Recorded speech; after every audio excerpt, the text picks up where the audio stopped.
I do think there's a special value to generational change at a moment like this, because we're not just living through another election. I believe we're living through one of those transitions between moments in American history, as consequential as the one that brought us the New Deal or the dawn of the Reagan era, which I would argue is actually a 40-year period that has only now come crashing to a halt with the hostile takeover of the Republican Party by the current president. And it does call for that longer view. So everybody's got different attributes that they bring. One of the ones I bring, I think, is the possibility of that kind of generational shift. One of the big issues that everybody's been talking about this week is that 8 states have now passed laws this year that sharply restrict a woman's right to have an abortion. That's right. And one of the people here, Rachel Osmanson, a PhD candidate in engineering sciences, has a question about that. Rachel? Yeah, if you become president, what policies would you put in place to protect every woman, regardless of her zip code's right to have an abortion? Thank you. So I believe that the right of a woman to make her own decisions about her reproductive health and about her body is a national right. I believe it's an American freedom. And I believe that should be enjoyed by women in every state.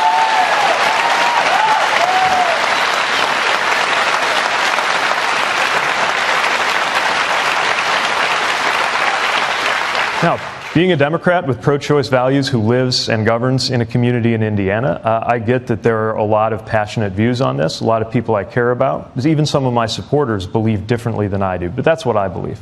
And I believe that the next president needs to be ready to protect those rights. First of all, and the simplest thing, is appointing justices and judges who recognize that that is part of American freedom. Another is to make sure that we're not starving America of resources, not just for that kind of reproductive care, abortion care, but all kinds of reproductive care. If we really care about women, if we really care about life, then we've got to make sure, from common sense sex education to access to birth control, that we're preventing many of those unwanted pregnancies from happening in the first place.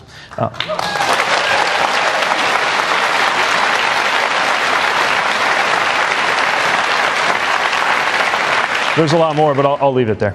All right. Let me follow up about that, because there's been a lot of focus this week about the states that have voted to restrict women's rights. But there's also been a movement in the other direction. New York State also this year passed a new law which significantly increases a woman's right to an abortion. It used to be the exception was after, I think it's 24 weeks, to protect the life of a woman. Now the new law is to protect the health of a woman, which is a much more lenient standard. And I guess the question is, do you believe at any point in pregnancy, whether it's at 6 weeks or 8 weeks or 24 weeks or whenever, that there should be any limit on a woman's right to have an abortion? You know, I think the dialogue has got so caught up on where you draw the line that we've gotten away from the fundamental question of who gets to draw the line. And I trust women to draw the line when it's their own life.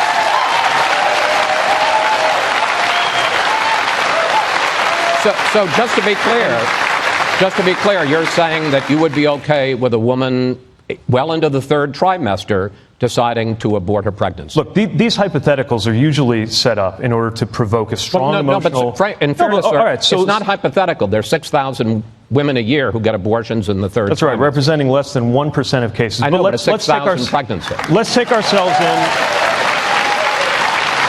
Yeah. So let's put ourselves in the shoes of a woman in that situation. If it's that late in your pregnancy, that means almost by definition, you've been expecting to carry it to term. We're talking about women who have perhaps chosen a name, women who have purchased a crib, families that then get the most devastating medical news of their lifetime, something about the health or the life of the mother that forces them to make an impossible, unthinkable choice. And the bottom line is, as horrible as that choice is, that woman, that family may seek spiritual guidance, they may seek medical guidance, but that decision's not going to be made any better, medically or morally, because the government is dictating how that decision should be made.